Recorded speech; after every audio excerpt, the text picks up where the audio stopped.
Now that Stranger Things is officially over, it is time to rank all 5 seasons one last time. What's going on, guys? I'm Chris, and welcome back to another video. Today, I'm ranking every season of Stranger Things from my least favorite to my favorite, or should I say, my favorite to my most favorite. I should put a big old disclaimer out there that this is my favorite show of all time. I adore it, and so I adore every season. Ranking them is difficult. It's like picking your favorite kids. I guess you have to put one at the bottom, though. Before I get into this, hit that like button, comment down below your ranking of all 5 seasons. Of course, where do you put season 5? Let me know that.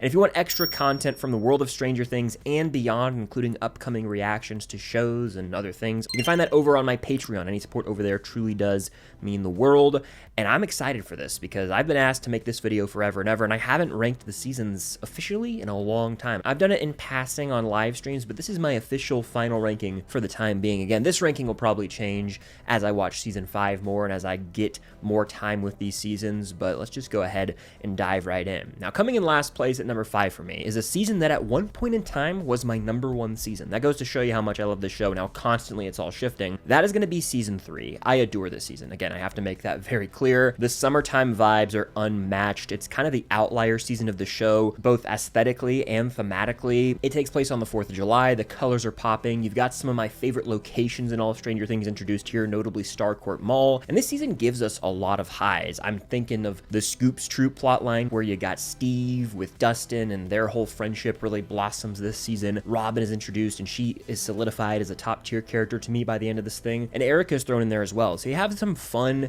moments with them. The Russians get involved and they're like the big bad villain, and they're like your stereotypical villain in most 80s projects, so it's an homage to that in a sense. Hopper's my favorite character. I love his antics this season, and of course it ends on such a high. The Battle of Starcourt is the top tier episode of the show, maybe my favorite, as it does contain maybe the most emotionally moving scene in the entire show, that of course being at the very end when Eleven reads Hopper's letter. The quotes you can pull from that are applicable to your life. Like, change is scary, we all can agree on that. It's something that I struggle with, but you just gotta keep swimming in a sense, right? And getting out of the cave. Like, the end of this season is special. Billy's sacrifice means a lot. The sauna test, which is directed by Sean Levy, episode 4, it's a standout. Like, I have really no real issues with season 3 outside of the fact that now that we've seen season 5 and I can kind of take a step back, big picture, I think this is the least relevant season in terms of the main plot. And the Duffers themselves are on the record as saying after they finished season 3, they were like, we have to do a 5th season now, because their initial plan was we're going to do this in 4 seasons, but then after 3 they were like, we don't have enough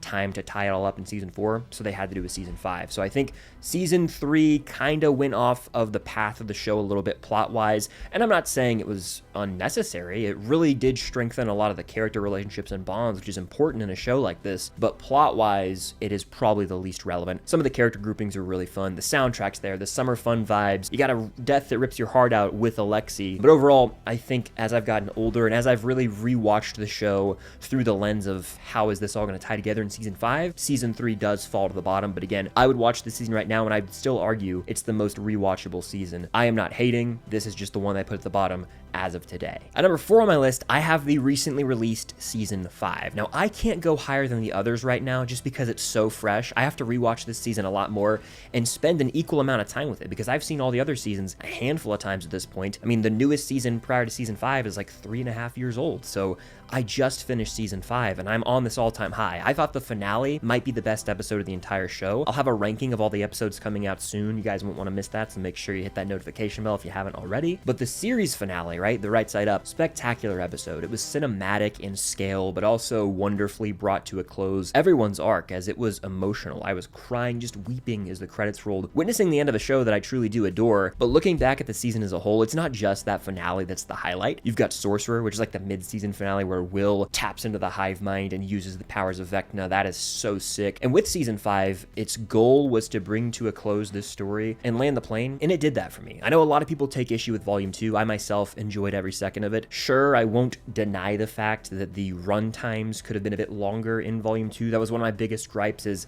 we were sort of promised 8 movies, and in a sense that wasn't the case, because it's almost like they did stack the runtime of the finale in order to have it be this big theatrical release, and that's a-okay, but I do feel like with The Bridge, I understand if some people were a little underwhelmed. I wasn't, but it did not have the huge crazy cliffhanger ending that we all kind of thought it would. That being said, the finale was out of this world, and the journey season 5 took us on was special. There were a lot of new duos or characters who hadn't spent a lot of time together in a long time, and they came together, like Mike and Nancy in Volume 1. Robin and Will were a highlight, and of course Holly and Max maybe stole the whole entire show. It returned to the roots of season 1 where it's Hawkins based, but it also managed to be maybe the biggest season in scale at the same time. It's truly impressive how the Duffers were able to juggle that, and all in all, I enjoyed the ride this took us on. I thought it was an emotionally satisfying conclusion in every sense of the word, and I still am emotionally devastated by those final moments and this sort of coming of age story where in the end, the kids have said goodbye to D&D and said goodbye to their childhood. As they walk up those stairs and out that door,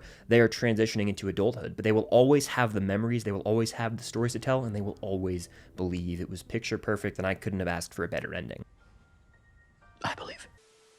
At number 3 on my list, I've got season 2. This is the underdog story for me. If you followed the channel for any time, I used to claim this was outright the worst season, and upon rewatching it leading up to season 5, I gained a whole new level of appreciation, and with the release of season 5, having seen the big picture, it's recontextualized for the better. I mean, this season is crucial. I would argue it is the most important season for advancing character development and also building out the world of Hawkins. We get the tunnels here, and in season 5, we find out Will was tapped into the hive mind in his sleep every night building those tunnels. This is also the season that takes the Mind Flayer lore to the next level and really does start to plant the seeds for Vecna being around all along. Max Mayfield's introduced, Billy's introduced, Bob is introduced, Murray the Baldigo Bauman is introduced, so we're getting a lot of new fan favorite franchise staples here in this season. The Halloween vibes are immaculate in like the first 2 episodes. You can watch those around spooky season and it feels like you're a kid again trick-or-treating, but there's also still the classic vintage Stranger Things feel. In my opinion, the only 2 seasons that feel the most connected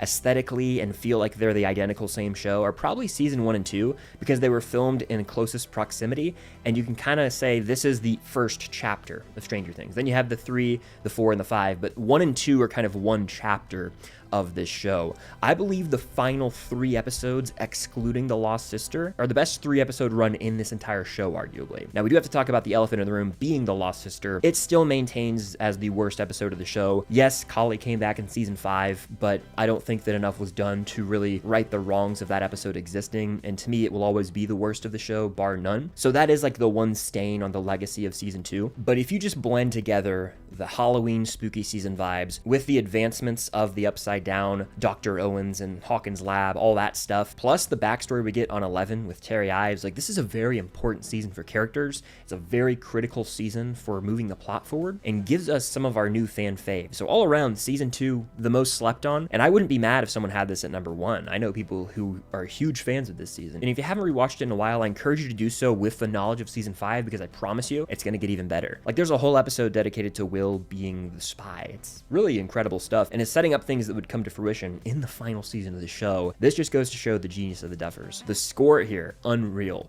Walkin' and Hawkins is one of my favorite tracks, but of course Soldiers plays here. The soundtrack on top. You also get Steve and Dustin in this season. Maybe the best duo in the entire show, and they're born in season 2. Jonathan and Nancy, or Jancy if you will, have their best season perhaps in season 2 as well. So there's lots of strong character duos. The plot is so rich and gives us more of that lore of the Upside Down with the Mind Flayer. And to top it all off, you've got the snowball at the very end. One of the sweetest, most heartfelt moments in all of Stranger Things. I have just grown to appreciate the early era of Stranger Things the older I get, because maybe I do have some nostalgia for it, but season 2 is one that I've truly grown an immense amount of respect for. At number 2, my runner-up is going to be season 1, the one that started it all. This is the season I've probably seen the most just because I watched it so many times in 2016 and 2017.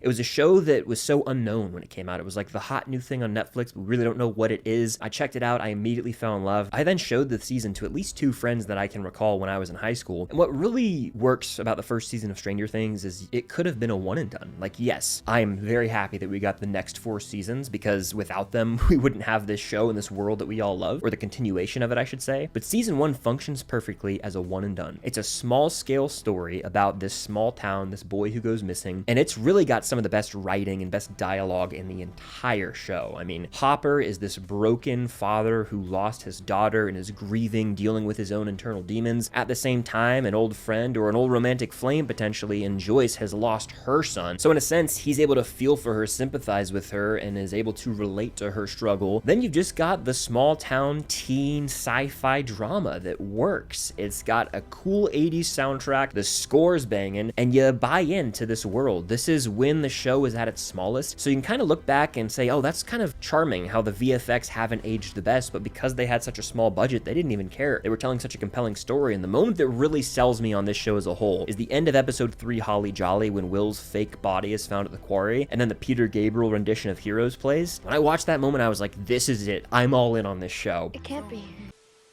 From then on, it's off to the races. They're trying to find Will Byers. It's riveting and is so clearly a love letter to all things 80s. Again, very E.T. Steven Spielberg coded. And on top of that, even have references to Jaws, the 75 darling. It's the one that started it all. It's vintage Stranger Things, and truly I am nostalgic for this period of my life. But the reason season 1 is so high is because after all these years and after all the epic moments in the show, it still nails those simple character moments. And it's a season that I could go back and rewatch time and time again. At this point in my life, I will also say the nostalgia is real. I was 16 when it came out in 2016, and so when I'm watching the show, I'm about the same age as the characters Steve and Nancy, so I'm like right around them, so I can relate to them in high school. And now, having finished the show, I'm much older, but I felt like I grew up with the show and those characters just like the actors did playing the characters, and so I feel like I relate to this on a spiritual level. And considering the show was so small scale back then, everyone gave it their all. They didn't know what it would become, and when you go back and watch it, you can have a whole new level of appreciation for the one that gave us this epic saga. But my number 1 season of the show has got to be Stranger Things season 4. It kind of went back and forth between 4 and 1 and even 3 for a long time there, but 4 has been solidified at 1 because of season 5. There is so much foreshadowing, so much detail in season 4 for things that would come to light in season 5, but